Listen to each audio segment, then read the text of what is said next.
আসসালামু আলাইকুম। এটা অ্যাকচুয়ালি আমি একটা শর্ট ভিডিও করতেছি। এটা হচ্ছে আমি রেগুলার হচ্ছে টক দই খাই। তো আপনারা আমি প্রায় প্রত্যেকটা ব্র্যান্ডের টক দই খেয়ে টেস্ট করেছি। এর মধ্যে বেস্ট হচ্ছে এই আড়ং-এর টক দইটা। আর সবচেয়ে বেস্ট হচ্ছে আমি যখন বাসায় বানিয়ে খাই, এটাই সবচেয়ে বেস্ট। তবে এর চেয়ে বেশি মানে এরপরে যদি আমি বাসায় না বানাই, ইনস্ট্যান্ট কিনে খেতে চাই, এরপরে আমার কাছে সবচেয়ে বেশি টেস্ট লেগেছে হচ্ছে আড়ং-এর এই টক দইটা। তো আমি রেগুলার টক দই খাই। এটা টক দই খাওয়াটা ভালো, যার কারণে আমি রেগুলারই খাওয়া হয় আমার।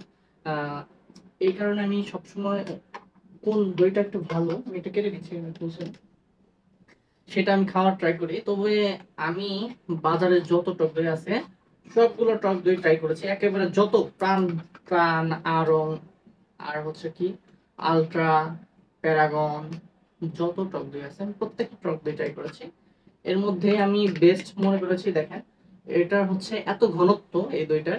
আমি লাস্ট একটা প্রাণেরও একটা ভিডিও করেছিলাম, ওটা এখনো হয়তো আপলোড দেইনি। প্রাণেরটা হচ্ছে একটু মানে অনেকটা পাতলা, একদম পাতলা, কিন্তু দেখেন আরো টক দই নিয়েছি, উপরে একটু পরিমাণ পানি উঠেনি। Just আমি যদি চামচটাও ডুবাই, দেখেন একেবারে কোনো পানি নেই, কোনো পানি উঠতেছে না। তো পুরোটাই দই। আমি নিয়ে দেখাচ্ছি, এ দেখেন একটু পানি নেই এটার উপরে, খুবই সুন্দর। এবং ঘনত্বটা অনেক বেশি। তো আপনারা রেগুলার টক দই খাওয়ার ট্রাই করবেন, টক দইটা ভালো, মানে মিষ্টি দইয়ের চেয়ে টক দইটা বেস্ট। তো খেলে আমি সাজেস্ট করবো, প্রত্যেকটা ব্র্যান্ড আমি ট্রাই করার পর আমার মনে হয়েছে আরং বেস্ট। তো আরং ডেইরির আরং একটু টক দইটি ট্রাই করুন। তো নেক্সট ভিডিও কি নিয়ে করব এটা আপনারা একটু সাজেস্ট করতে পারেন। তো আজকের মতো এখানে, আল্লাহ হাফেজ।